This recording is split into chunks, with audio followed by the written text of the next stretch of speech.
don't take the people for granted. So hi, my name is Nicole. I'm 27 and I'm from Subang Jaya. Well, I lost my godfather 7 years ago. He was not just a regular goddad, he was more than that. He was very much a father figure. It definitely was one of the most eventful things that has happened in my life, so yeah.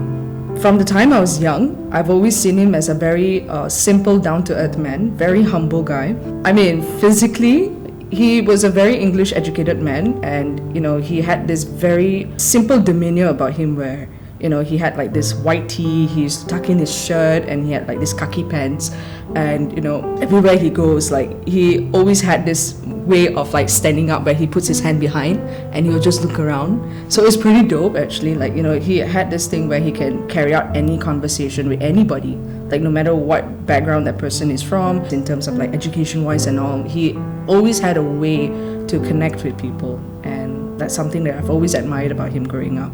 I think in terms of relationship, like he was not just a regular uncle or what. Like he was a spiritual advisor for me. Like we were from the same church, and from the time I was young, he's always been so in a sense taken in with things that I do, like mischiefs and all sorts of activities. And he was this amazing church friend lah, I would say, but it was more than that. He really took in account and he really cared about the things that we did, not just for myself but for my dad and mom as well.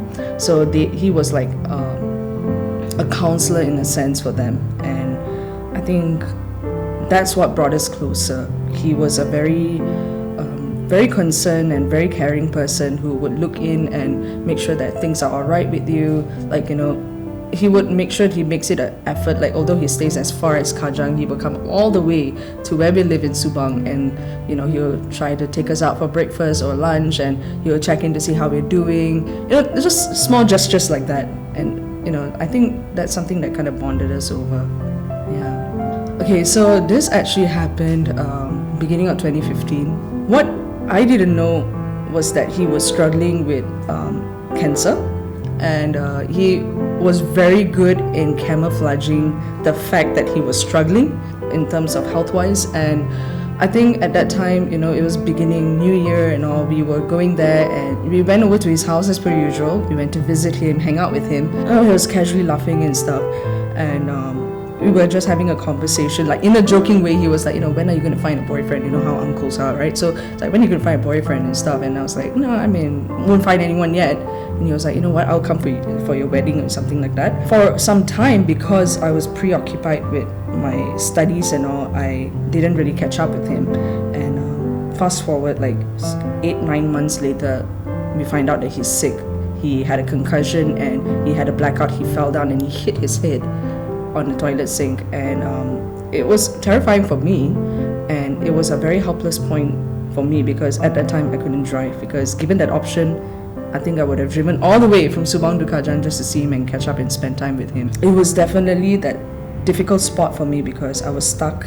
I didn't know what to do, but at the same time I was like, I hope I could be there for you. At that time I texted him and I said, I'm so sorry I couldn't be there for you physically, but I hope we could see each other someday, and I hope we can catch up and talk to me about what happened. And I remembered his last text, literally, in other words, like his last words to me, it will be as you said. I never would have imagined that would be the last thing he would tell me. Again, fast forward to like a month then, I actually went to the public hospital, UH, to get an appointment, and at that time I did not even realize that he was also admitted at that point until later on. After I went in for my appointment, I came out, my dad comes in and he rushes in and he tells me that your godfather was admitted and he's in ICU. And I was terrified because I was thinking that I know he hit his head, but I didn't think it was going to be that bad. And as my dad was like taking me to the ICU, that's when he said that they found out that he had lung cancer, and it's pretty serious. He's been going through it for a couple of months now, but he didn't tell anybody. In fact, nobody even knows he's hospitalized except for his immediate family members. And so for me to be there at that point was like, I don't think it was coincidence, but I think it's that bond that kind of like sort of brought us there at that point, and we didn't even realize it. So although ideally that was not the way I wanted to see him, but I cannot complain. I'm glad that I saw him that one last time. And I think when I saw him struggling, like, catching his breath, and doctors were attending to him and stuff like that, it was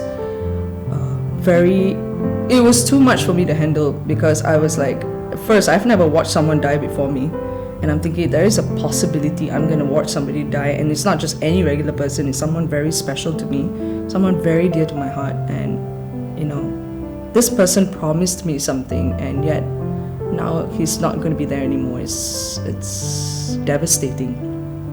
But nevertheless, I didn't know what to feel at that point. I felt so numb. Only thing I could do is just watch him, just blank, spot on, just watching him just struggling, and next thing you know, he passes on. There was just too many things going on in my head. I just did not know what to feel until I came out from the hospital, and that's when slowly everything started flooding in. So yeah, I mean, that really sort of summed up what happened.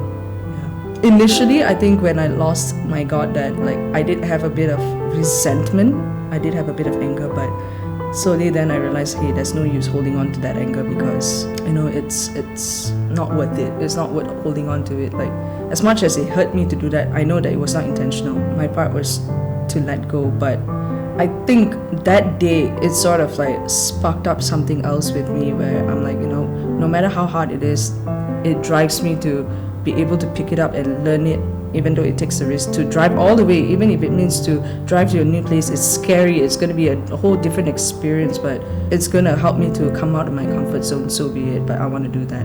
I think this experience kind of helped me to sort of look at it from that angle. So yeah.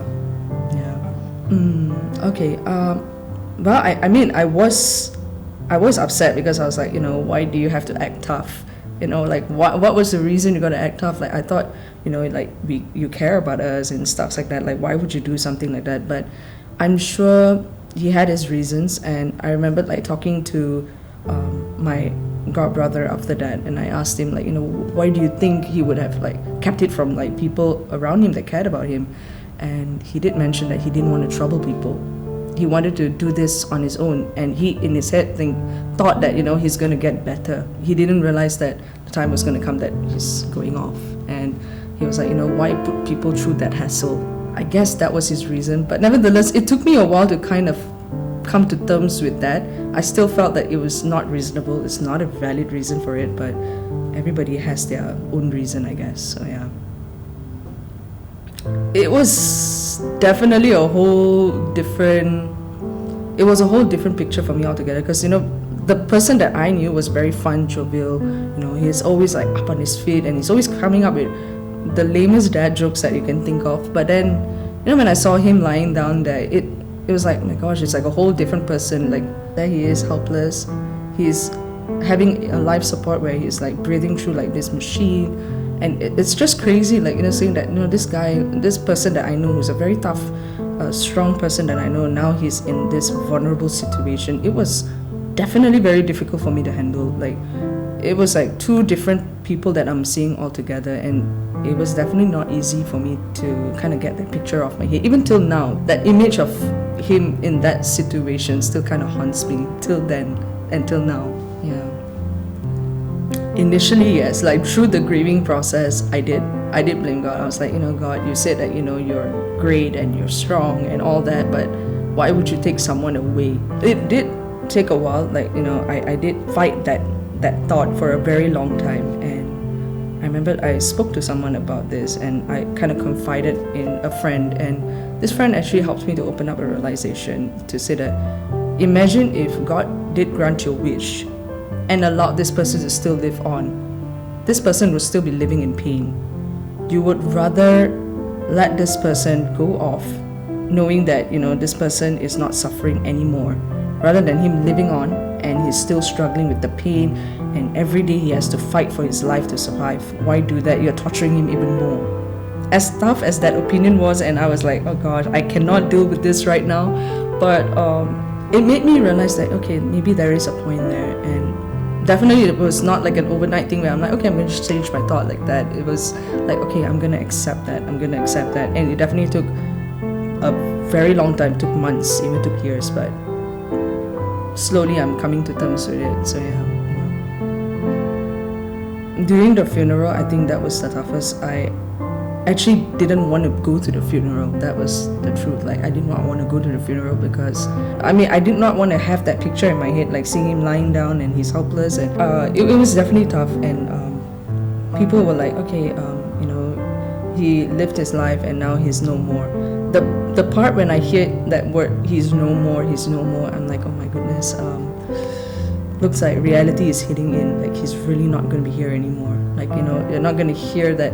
You're not going to hear that one laugh that he has, that kind of laugh that he has, or you're not going to hear the way he talks. That fear was there where I might eventually forget about him. I think because the bond was so close, I was just worried that, what if I'm moving on with my life and I don't remember this man exists? How then? So I think that thought actually terrified me. So yeah. Sadly, no, I did not. I wish I did. I wish that he was conscious when at least I could have said something. But at that time when I saw him struggling and doctors were attending to him, it was a very tough situation to be in where I couldn't bring myself to say it. But I know in my heart I did say that I do hope that you're not struggling and I hope you're in a better place. So I didn't tell him directly, but I guess I said it in my heart, so I guess it counts. Yeah.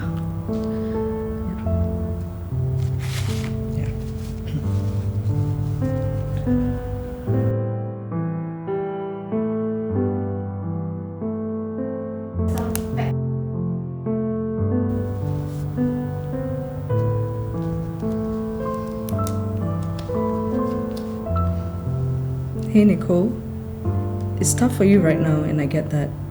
But please know that it's not your fault for whatever that has happened. Sometimes when unprecedented things happen, we may not see it, but sometimes it's for a good reason. Always remember that sometimes even if we do not know the current situation that happens, but God does. As cliche as it sounds, but God is in control of things. And trust in Him. Always remember that Uncle Louis is watching over you and he is in a better place and is not suffering anymore. So fear not and trust God. Take care of yourself and remember to cherish and love on people who are with you now in the present and make memories with them while they are still alive and healthy. Take care and love you. Present Nicole.